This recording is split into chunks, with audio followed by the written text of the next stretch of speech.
We are going to cover about Amazon DynamoDB. So Amazon DynamoDB is a fully managed, fast and flexible NoSQL database service which is provided by AWS.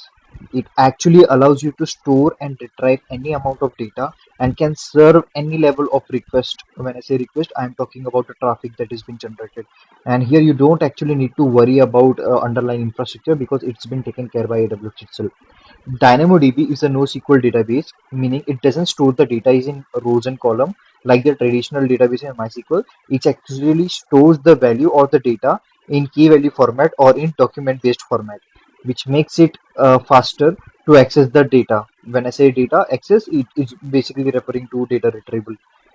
So next thing is it can automatically scale up and scale down, and depends upon the level of traffic it is receiving, right? And when it comes to backup, so backups are also easier to take in DynamoDB. If your data grows beyond a certain size, DynamoDB automatically splits into partition to keep the performance high.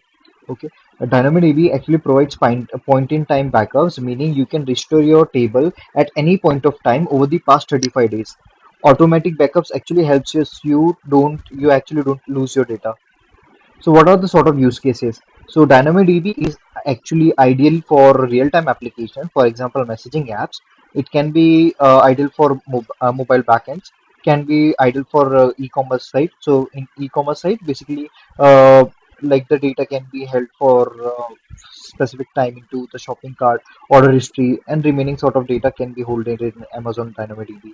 And for IoT data, so let's take an example. So let's say you have a gaming application with millions of users, and each user is having a user ID, unique user ID. So basically, in database terms, it's known as primary key. And their data, basically the data would be the scores and your levels, right? It is stored in DynamoDB as values.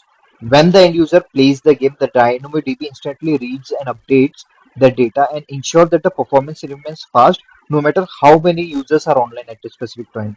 Now, what are the benefits here? You don't need to manage the underlying infrastructure. It is managed by AWS. Second is automatic scaling. You don't need to worry about the spike. So whenever the user count increases, it will just split the database into two so that the traffics are distributed evenly. Third is cost effective. So you are just paying for the request you are receiving. And fourth and the last one is fast and highly available. So basically the responses here are in milliseconds, right? So yeah, that was all about Amazon DynamoDB, and see you in the next one.